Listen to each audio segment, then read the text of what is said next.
Saint Mary's Malankara high school, विषय हिंदी, कक्षा तीसरी। नमस्कार विद्यार्थियों, मैं पिंकी मल्ला आज आप सभी को इस वीडियो के माध्यम से पानी में रहने वाले जानवर यानी कि वाटर एनिमल्स के नाम हिंदी तथा अंग्रेजी में सिखाने जा रही हूँ। तो बच्चों आओ शुरू करें। तो बच्चों आज हमारे पाठ का नाम है जलचर प्राणियों के नाम यानी कि बच्चों water animals name. Okay,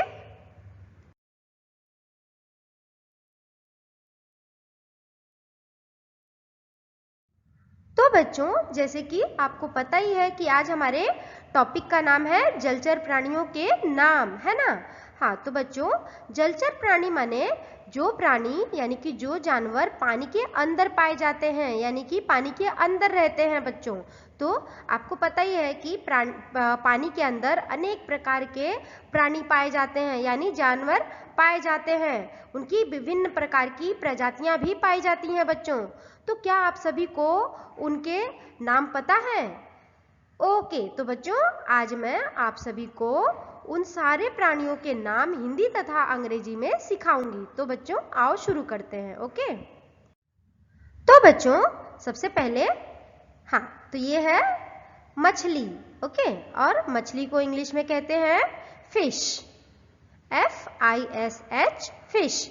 fish यानी मछली। तो बच्चों अभी दूसरा प्राणी, हाँ, तो बच्चों इसे कहते हैं कछुआ और अंग्रेजी में इसे कहते हैं बच्चों टर्टल, TURTLE यानी कि बच्चों टर्टल। और बच्चों क्या आपको पता है कि कछुआ पानी और भूमि दोनों जगह जीवित रह सकता है यानी कि जिंदा रह सकता है। ज्यादा करके वो पानी के अंदर रहता है, पर दिन भर में थोड़े समय के लिए वो पानी के बाहर यानी कि भूमि पे भी आता है। तो बच्चों कछुआ पानी और जमीन दोनों पे रह सकता है। ओके, तो बच्चों अब तीसरा, जी हाँ, ये भी क्या है, एक तरह का कछुआ ही है बच्चों। तो इसे कहते हैं समुद्री कछुआ और अंग्रेजी में इसे कहा जाता है बच्चों सी टर्टल, SEATURTLE यानी कि बच्चों टर्टल यानी कि सी टर्टल। तो बच्चों ये टर्टल जो होता है, ये कछुआ जो होता है वो सिर्फ पानी में ही रहता है। कई कई दिनों तक, कई कई वर्षों तक वो पानी के अंदर ही रहता है। और ये कहाँ पाया जाता है? समुद्र के अंदर। ओके, यानी कि बच्चों सी में पाया जाता है ये, और ये हमेशा पानी के अंदर ही रहता है। सिर्फ अंडे देने के लिए वो जमीन पे आता है और अंडे दे करके फिर से वो पानी के अंदर चला जाता है। और आप लोग देख सकते हो इसके हाथ और पैर कैसे हैं? चप्पू की तरह है, यानी कि जो नाव चलाने वाले जो लकड़ी से नाव को खींचते हैं, देखो इसके हाथ और पैर चप्पू की तरह ही दिख रहे हैं, है कि नहीं। हाँ, तो इसके वजह से ये ज्यादा करके पानी के अंदर ही निवास करता है बच्चों। तो इसे कहते हैं समुद्री कछुआ और इंग्लिश में सी टर्टल। अब बच्चों हाँ, तो ये है व्हेल मछली और अंग्रेजी में भी इसे व्हेल ही कहा जाता है बच्चों, WHALE यानी कि बच्चों व्हेल। और बच्चों आपको पता है कि ये मछली जो होती है ये बहुत ही बड़ी होती है बच्चों, यानी कि जलचर प्राणियों में ये सबसे बड़ी प्रजाति कही जाती है, यानी कि ये सबसे बड़ी होती है। और प्राणियों में भी ये सबसे बड़ी प्राणी कहलाती है, इसे कहते हैं व्हेल। अब बच्चों अगला प्राणी है, जी हाँ, ये तो आप जानते ही होंगे, है कि नहीं, सबने देखा होगा। हाँ, तो इसे कहते हैं बच्चों हिंदी में मेंढक और अंग्रेजी में फ्रॉग, FROG, फ्रॉग। फ्रॉग यानी बच्चों मेंढक, और मेंढक भी पानी और भूमि दोनों पे निवास कर सकता है बच्चों। अब बच्चों अगला प्राणी है, हाँ, तो ये है बच्चों कालव और अंग्रेजी में इसे कहा जाता है बच्चों मसेल, MUSSEL यानी कि बच्चों मसेल और हिंदी में कालव। अब बच्चों अगला प्राणी है, हाँ, तो बच्चों इसे कहते हैं झींगा और अंग्रेजी में इसे कहा जाता है बच्चों श्रिम्प या प्रॉन्स। तो बच्चों SHRIMP यानी कि श्रिम्प, ये येलो वाला दिख रहा है, इसे कहते हैं श्रिम्प, और PRAWNS यानी कि प्रॉन्स, यानी कि बच्चों ये ग्रेइश वाला। ओके, तो श्रिम्प और प्रॉन्स ये दो तरह की प्रजाति है इनकी। ओके, अब बच्चों अगला प्राणी है, हाँ तो बच्चों ये भी आपको झींगे की तरह दिख रहा है कि नहीं? हाँ, पर ये होता है बड़ा झींगा। इसे कहते हैं बच्चों हिंदी में बड़ा झींगा, और अंग्रेजी में इसे कहा जाता है बच्चों लॉबस्टर, LOBSTER यानी कि लॉबस्टर। तो बच्चों ये बहुत ही बड़ा होता है। ओके, और ये झींगे की ही प्रजाति है, और ये साइज में बहुत ही बड़ा पाया जाता है बच्चों। ओके, तो बच्चों अब अगला प्राणी है, जी हाँ, इसे कहते हैं बच्चों जल व्याघ्र, और अंग्रेजी में इसे कहा जाता है सील, SEAL सील, और हिंदी में जल व्याघ्र। हाँ तो बच्चों अब अगला प्राणी, जी हाँ, इसे कहते हैं अष्टबाहु, और अंग्रेजी में इसे कहा जाता है बच्चों ऑक्टोपस, OCTOPUS यानी कि बच्चों ऑक्टोपस, और हिंदी में अष्टबाहु। अब बच्चों अगला प्राणी है, हाँ तो बच्चों इसे कहते हैं समुद्री घोड़ा, और अंग्रेजी में इसे कहा जाता है बच्चों सी हॉर्स, SEAHORSE यानी कि बच्चों सी हॉर्स, और हिंदी में समुद्री घोड़ा। क्यों इसे समुद्री घोड़ा कहा जाता है? क्योंकि यह इसका आधा शरीर जो होता है वो घोड़े नुमा होता है, यानी कि घोड़े के आकार का होता है, और हूबहू घोड़े की तरह ही दिखता है। इसके लिए इसे हम समुद्री घोड़ा कहते हैं बच्चों, यानी कि इंग्लिश में सी हॉर्स कहते हैं।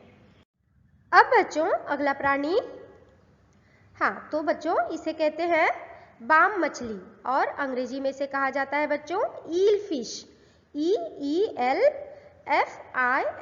यानी कि बच्चों ईल फिश, और हिंदी में इसे बाम मछली कहा जाता है। यह मछली कुछ हद तक सांप की तरह दिखती है और लंबी होती है, और एंडिंग में इसका जो शरीर है वो चपटा होता है। ओके, तो इसे कहते हैं बाम फिश यानी कि बाम मछली, और अंग्रेजी में ईल फिश। अब बच्चों अगला प्राणी है, जी हाँ, इसे कहते हैं शार्क मछली, और अंग्रेजी में इसे शार्क ही कहा जाता है बच्चों, SHARK शार्क, FISH फिश यानी कि बच्चों शार्क फिश, और हिंदी में भी शार्क मछली। तो बच्चों यह मछली बहुत ही बड़ी होती है, आकार में ये बहुत ही बड़ी पाई जाती है बच्चों, और पर ये व्हेल मछली से थोड़ी छोटी होती है, पर सभी मछलियों में ये भी सबसे बड़ी मछली होती है, सिर्फ ये व्हेल से ही छोटी होती है। अब बच्चों अगला प्राणी, हाँ तो बच्चों इसे कहते हैं हिंदी में केकड़ा, और अंग्रेजी में इसे कहा जाता है बच्चों क्रैब, CRAB क्रैब, और हिंदी में केकड़ा। अब बच्चों अगला प्राणी, हाँ तो इसे कहते हैं बच्चों हिंदी में जल सर्प, और अंग्रेजी में इसे कहा जाता है बच्चों एनाकोंडा, ANACONDA यानी कि बच्चों एनाकोंडा, और हिंदी में जल सर्प। तो बच्चों यह जो सांप होता है यह सांपों के प्रजाति में सबसे लंबा और चौड़ा सांप बोला जाता है, यानी कि बच्चों यह सांपों की प्रजाति में सबसे बड़ा और खतरनाक सांप होता है, और यह हमेशा पानी में ही रहता है, कभी कभार ही पानी के बाहर आता है। अब बच्चों अगला प्राणी है, हाँ तो बच्चों इसे कहते हैं तारा मीन, यानी कि बच्चों स्टारफिश, STARFISH यानी कि बच्चों स्टारफिश, और हिंदी में तारा मीन।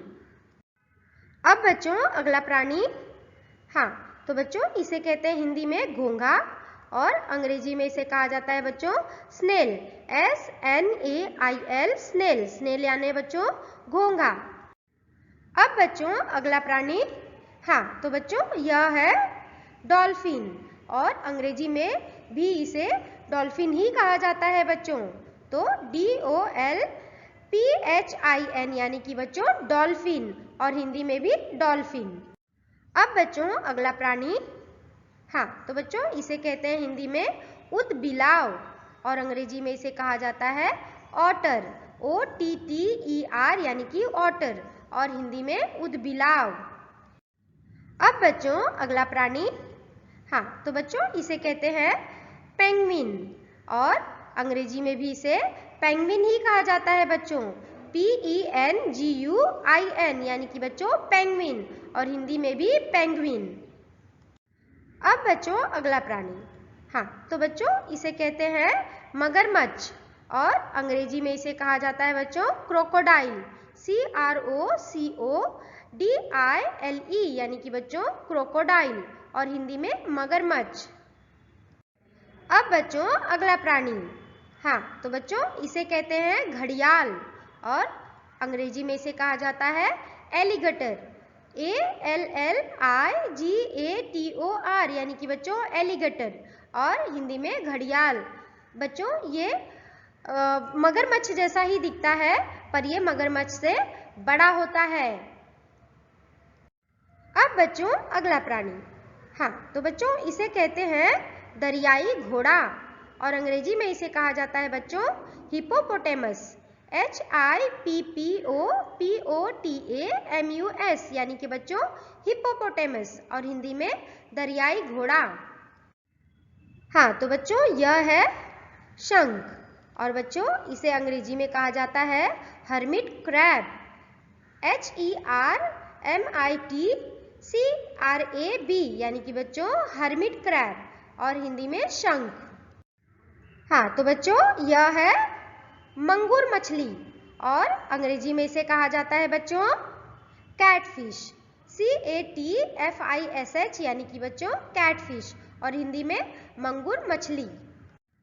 तो बच्चों अब अगला है, हाँ तो बच्चों इसे कहते हैं जेलीफिश, और अंग्रेजी में भी इसे जेलीफिश ही कहा जाता है बच्चों, JELLYFISH यानी कि बच्चों जेलीफिश, और हिंदी में भी जेलीफिश ही कहा जाता है।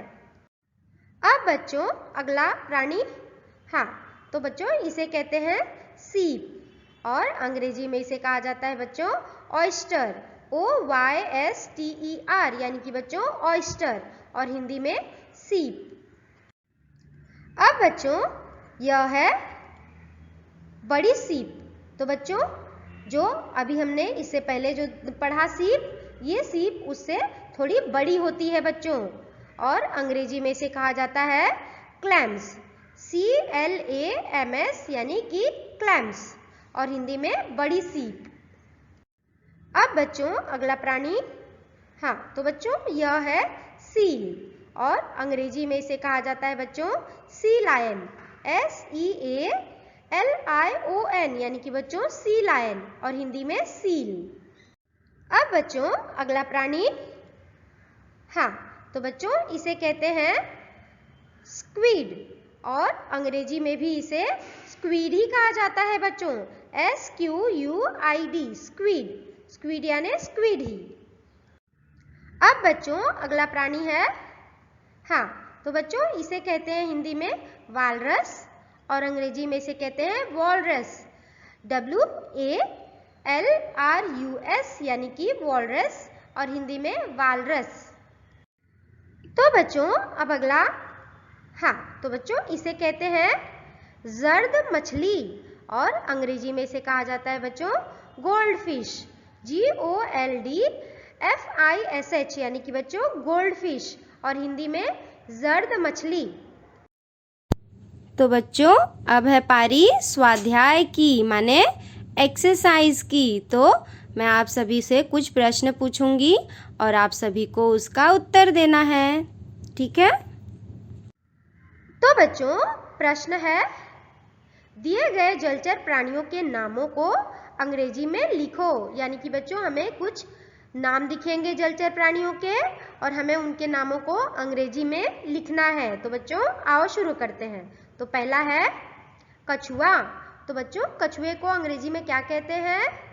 वेरी गुड, तो कछुए को अंग्रेजी में कहते हैं बच्चों टर्टल, TURTLE यानी कि बच्चों टर्टल। अब दूसरा देखते हैं केकड़ा, तो बच्चों केकड़े को अंग्रेजी में क्या कहते हैं? हाँ क्रैब, तो CRAB क्रैब, क्रैब यानी केकड़ा। अब तीसरा नाम क्या है देखते हैं। हाँ, तो तीसरा है मगरमच्छ। तो बच्चों मगरमच्छ को अंग्रेजी में क्या कहते हैं? हाँ, वेरी गुड, क्रोकोडाइल, है ना।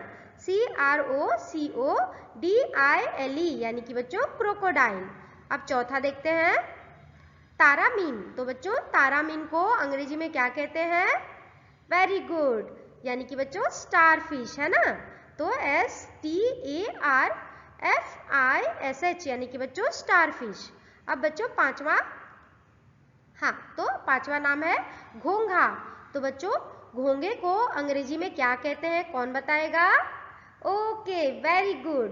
तो घोंघे को अंग्रेजी में कहते हैं बच्चों स्नेल, SNAIL, स्नेल।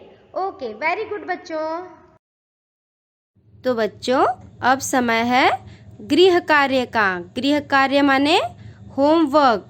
तो बच्चों आइए देखें आपको क्या होमवर्क मिल रहा है।